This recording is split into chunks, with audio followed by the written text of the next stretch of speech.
Hola. Gracias a ustedes por estar aquí.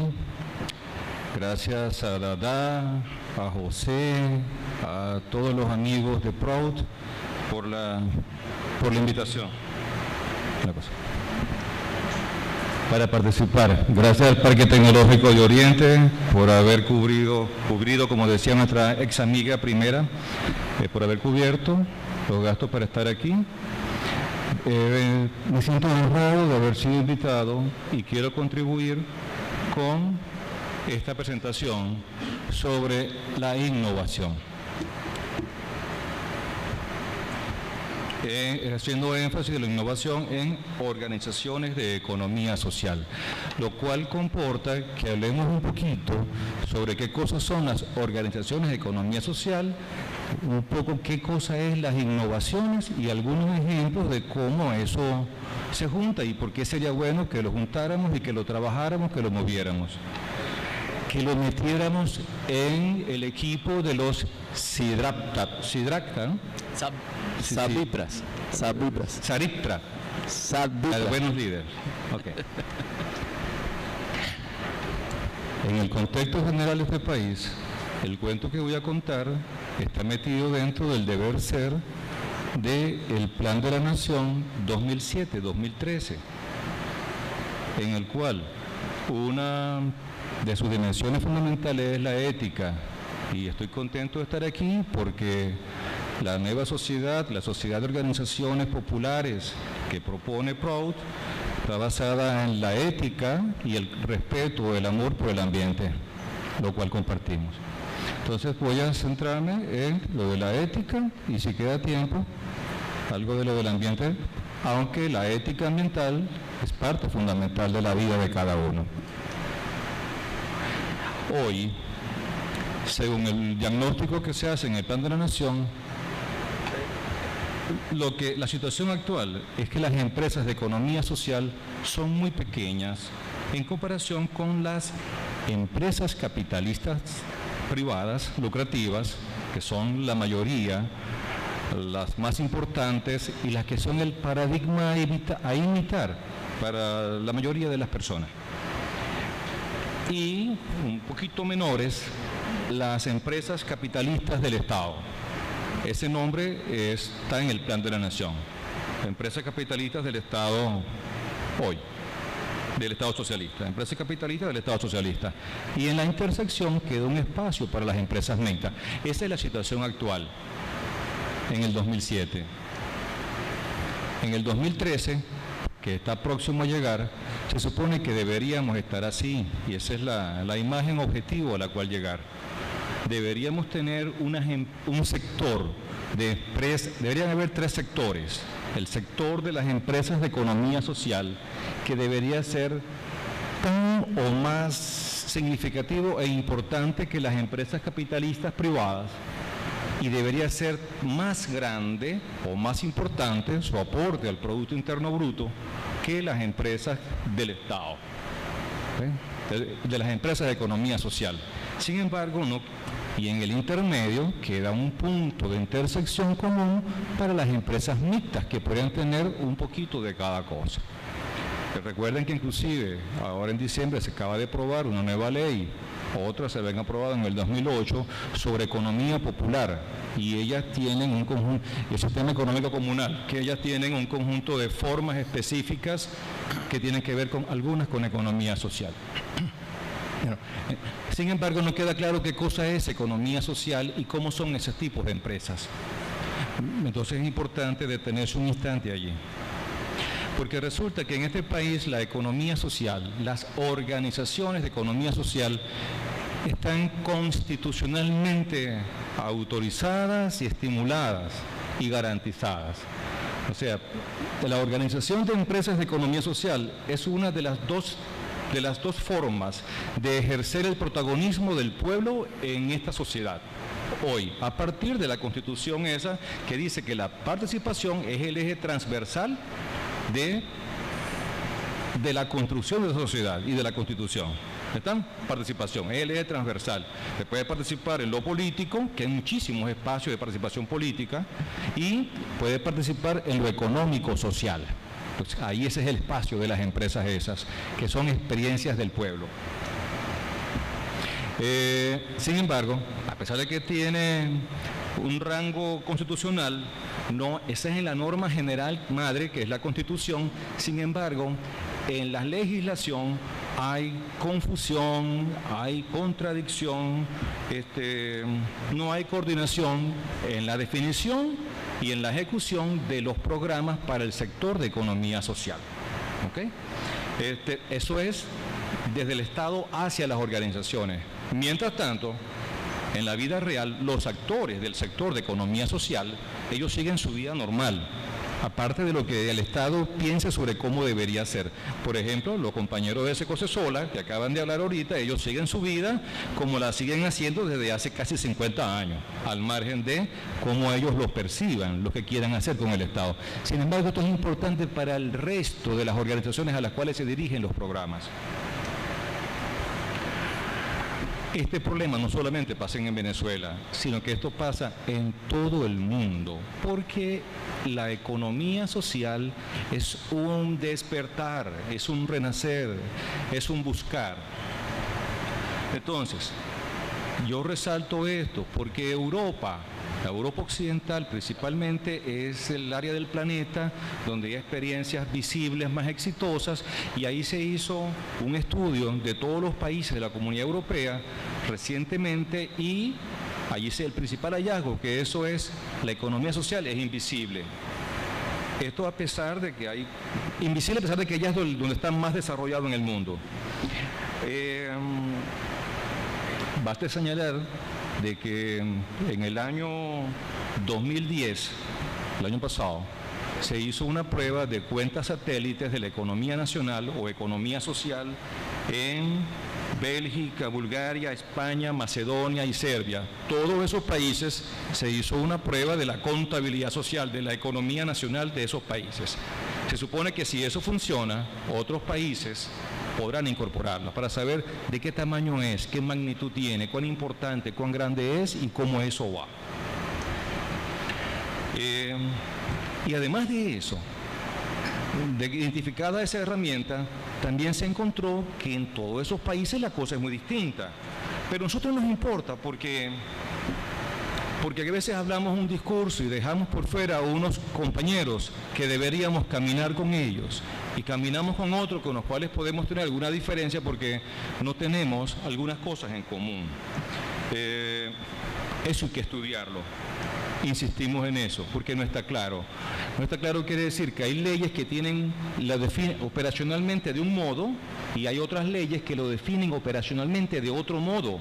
Algunas aceptan y otras excluyen. Eso pasa en este país y pasa en otros países también. Y si no hay una coherencia, entonces podríamos entorpecer algunos programas o podríamos no potenciar, no permitir la sinergia de trabajar entre el Estado, que presuntamente se supone que está trabajando al servicio de la comunidad, y de la comunidad organizada que está presuntamente queriendo trabajar con el Estado que le brinda la mano. ¿Sí? Tenemos que encontrar esas formas de relaciones. Eso incluye también las pequeñas y medianas empresas. Y esto es lo que se habla de economía social y lo de economía solidaria, que no son exactamente lo mismo. En unos países incluyen organizaciones con fines de lucro, pero con una alta responsabilidad social, y en otros países no incluyen las organizaciones con fines de lucro, sino solamente las que son sin fines de lucro. ¿Okay? Por ejemplo, se puede dividir 3 segmentos de la aceptación de eso en los países de la Comunidad Europea, que lo pongo como ejemplo porque es el área del planeta donde hay mayor aceptación. Eso es, los países donde hay mayor aceptación, donde están más visibilizados el concepto y las organizaciones, son los países de origen latino, como Francia, que el término es originalmente francés, del idioma francés, de la lengua francesa.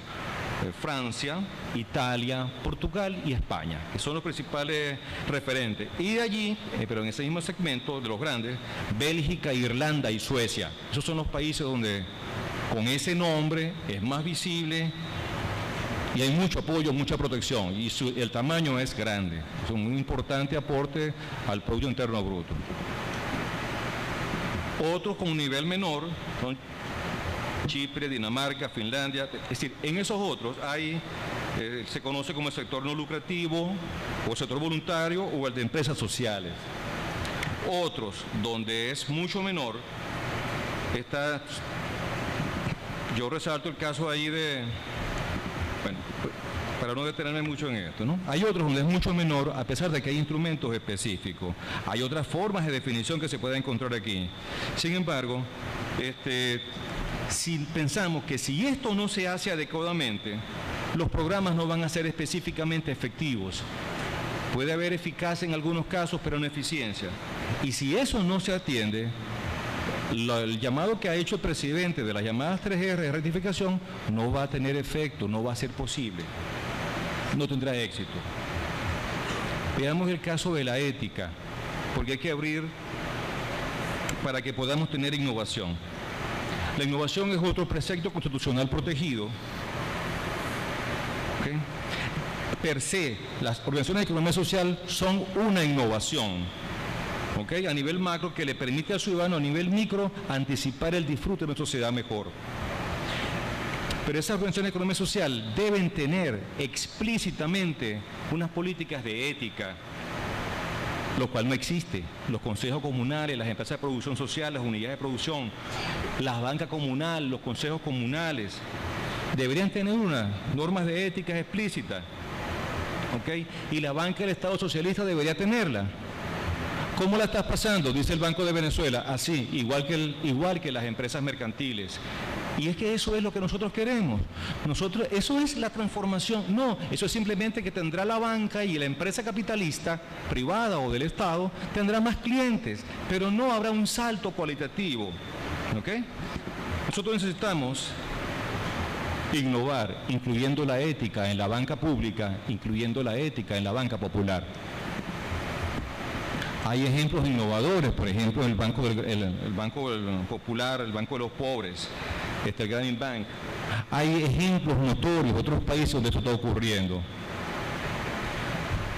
Debemos hacer la promoción, pensamos nosotros, considerando tres grandes paradigmas para esta promoción de la economía social y la ética. Primero, el paradigma del desarrollo sostenible. Otro es el de la innovación social y el de conectarnos con la responsabilidad social de las empresas. Se requieren estudios porque no sabemos cómo es, qué está pasando. Y se requiere acceder a fuentes de financiamiento para poder tener capacidad para hacer esas investigaciones. ¿Ok? Para que se cumpla el plan de la nación, que no se cumplen algunas cosas. ¿Ok? Necesitamos conocer los estratos esos. Porque ya sabemos que así como hay en la definición de economía social, que les presenté al principio, varios tipos de definición del mismo objeto que son esas organizaciones diversas, así también hay diferentes definiciones sobre el concepto de innovación y sobre los innovadores y el momento en que arranca la innovación y el momento en que la innovación se convierte en la difusión de lo nuevo, del modo más óptimo de hacer las cosas. Y tampoco conocemos cómo eso es en la realidad del país. Y si no lo conocemos, pues entonces no tendremos la medicina adecuada para que eso llegue eficientemente. ¿Me entiendes? ¿Do you follow me? Es importante, en 1 minuto y medio, digo que a veces se dice que es porque no hay tiempo, porque son muchos. El Banco Cooperativo de Inglaterra, que es uno de los herederos de la Sociedad de los Pioneros de Rochdale de 1844, que presentó aquí el profesor Carlos Molina, esos son uno de los ejemplos en los cuales asumir la ética como innovación ayuda a potenciar la organización y a dar un salto a la sociedad. Ellos decidieron incorporar la política de ética al banco y eso es por un proceso de consulta, y eso les ha permitido a ellos enriquecer la experiencia del banco. Los balances son auditados y cada vez muestran lo que se hace y lo que no se hace. Quiere decir, ellos rechazan todas las solicitudes que se le presentan al banco, que pueden ser legales, pero no son éticas, riñen con las políticas del banco. 30 segunditos, a pesar profesor. de eso, el tiempo, que se agotó el tiempo, a pesar de eso, el banco ha seguido creciendo, ha tenido mayor rendimiento. Eso es posible aquí en Venezuela. Ya está. Incorporar la ética, incorporar la ética como innovación en la banca ayudaría a potenciar la transformación en el país. Y si lo hacemos con nuestra banca popular, con nuestra banca del sistema cooperativo, y pedimos al Estado que también introduzca la ética dentro de la banca pública estatal, estaríamos haciendo, y le damos el ejemplo porque en nuestras cooperativas y cajas de ahorro lo hacemos, estaríamos dando un gran paso para la transformación de este país. Muchas gracias. Muy bien. Innovación en organizaciones de economía social, lo cual comporta que hablemos un poquito sobre qué cosas son las organizaciones de economía social, un poco qué cosa es las innovaciones y algunos ejemplos de cómo eso se junta y por qué sería bueno que lo juntáramos y que lo trabajáramos, que lo moviéramos, que lo metiéramos en el equipo de los SIDRACTA, ¿no? SABIPRAS. De organizaciones populares que propone PROUD, está basada en la ética y el respeto, el amor por el ambiente, lo cual compartimos. Entonces voy a centrarme en lo de la ética y si queda tiempo, algo de lo del ambiente, aunque la ética ambiental es parte fundamental de la vida de cada uno. Hoy, según el diagnóstico que se hace en el Plan de la Nación,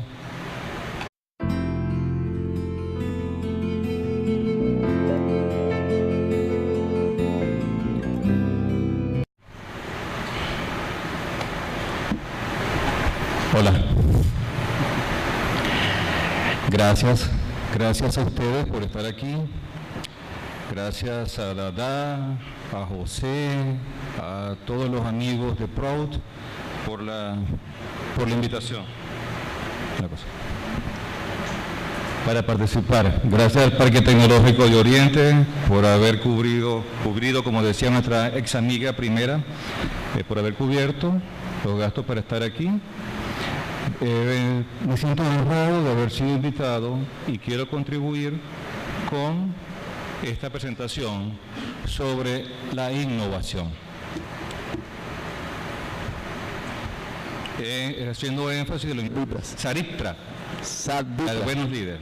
Okay. En el contexto general de este país, el cuento que voy a contar está metido dentro del deber ser del Plan de la Nación 2007-2013, en el cual una de sus dimensiones fundamentales es la ética, y estoy contento de estar aquí porque la nueva sociedad, la sociedad